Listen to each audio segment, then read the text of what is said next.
AP రెండో స్థానంలో ఉందని చేసి కూటమి ప్రభుత్వం ప్రచారం చేస్తూ ఉంది. ఈ జీడిపి నిజంగానే పెరిగిందంటారు. గతంలో జగన్మోహన్ రెడ్డి టైంలో ఆగా లాస్ట్ స్థానంలో ఉంది అనేసి కూటమి ప్రభుత్వం అందాం.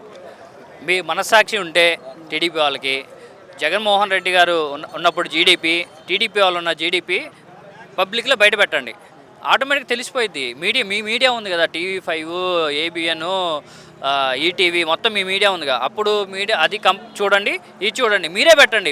మా సాక్షిలో మేము పెట్టుకోవడం అన్నట్లు మీరే పెట్టండి, మీరే చూపించండి. జీడిపి ఎప్పుడు ఉందో, ఎప్పుడు హైలో ఉందో, ఎప్పుడు తక్కువ ఉందో మీకే తెలుస్తుంది. కానీ కంపెనీస్ అనేవి కూడా ఇప్పుడు ఐటీలో ఎక్కడైతే విశాఖపట్నం ఉందో అక్కడ ఐటీని విధంగా మేము డెవలప్ చేస్తున్నాము, ఇప్పటికే కొన్ని కంపెనీలు కూడా తెచ్చాము అనేసి అంటూ ఉన్నారు.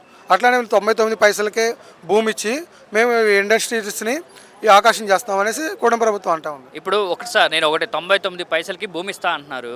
అది పేద ప్రజలకి ఇవ్వచ్చు కదా. పేద ప్రజలకి ఇస్తే వాళ్ళు ఇల్లు కట్టుకుంటారు. ఇండస్ట్రీ వాళ్ళ దగ్గర డబ్బులు లేవా? ఒకటి గుర్తుపెట్టి, వాళ్ళు వేల కోట్ల లక్షల కోట్ల బిజినెస్ చేస్తారు. ఇండస్ట్రీ వాళ్ళ దగ్గర డబ్బులు లేవా?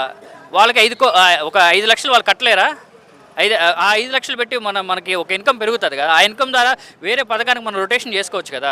అసలు 99 పైసలకి ఇవ్వడం అది చాలా రాంగ్ పొజిషన్, రాంగ్ పద్ధతి. అది మన ఆస్తి వాళ్ళు ఎవరికో ఇచ్చేసి మళ్ళీ వాళ్ళు మన రూపంలో ట్యాక్సులు పెట్టి ప్రజలు గమనించాలి. మన రూపంలోనే ట్యాక్సులు తీసుకొని మన రూపంలోనే పెద్దవాడిని చేస్తున్నాం. కానీ ప్రజలు ఆలోచించాలి, ఏంటి ఎవరు కరెక్ట్గా చేస్తున్నారు, ఎవరు మనకు న్యాయం చేస్తున్నారు, అన్నం పెట్టింది ఎవడు, ఇది ఒక్కటి ఆలోచించండి. అంతకన్నా మేము చెప్పేది ఏం లేదండి.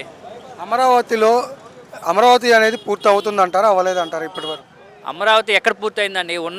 తీసుకున్న 33,000 ఎకరాలు ఒక బిల్డింగ్ కట్టారా? ఒక రోడ్ వేసారా?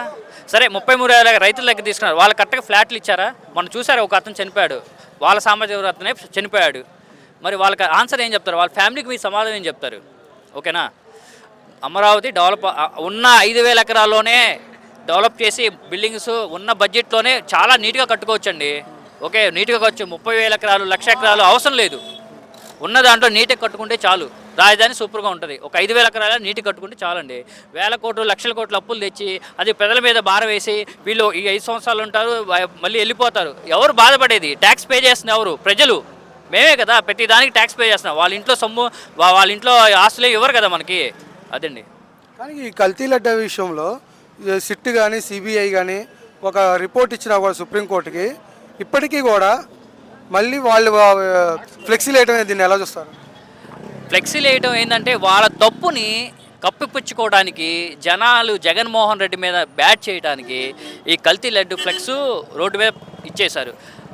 సిబిఐ కోర్టే ఇచ్చింది, కల్తీ లేదు, లడ్డూలు అదే జంతు కొవ్వు కలగలేదని.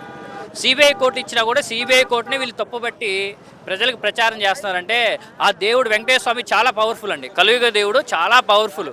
ఓకే, ఆ దేవుడిని నమ్ముకున్న వాళ్ళు, ఆ దేవుడి లెగిస్తే దేవుడికి దొంగ నమస్కారాలు పెట్టేవాళ్ళు కాదు. దేవుడు చాలా పవర్ఫుల్. ఆ దేవుడు అనేవాడు పక్కా చూసుకుంటాడు. ఆ దేవుడే శిక్షిస్తాడు. అబద్ధాలు చెప్పి వెంకటేశ్వర స్వామి విషయంలో అబద్ధాలు చెప్తే ఆ దేవుడే కంపల్సరీ శిక్షిస్తాడు. దేవుడు అనేవాడు చూసుకుంటాడు 100%. ఫ్లెక్సీలు పెట్టి జనాలను రెచ్చగొట్టి కార్యకర్తల మీద అనవసరం కేసులు పెట్టి చాలా బాధ పెడుతున్నారండి.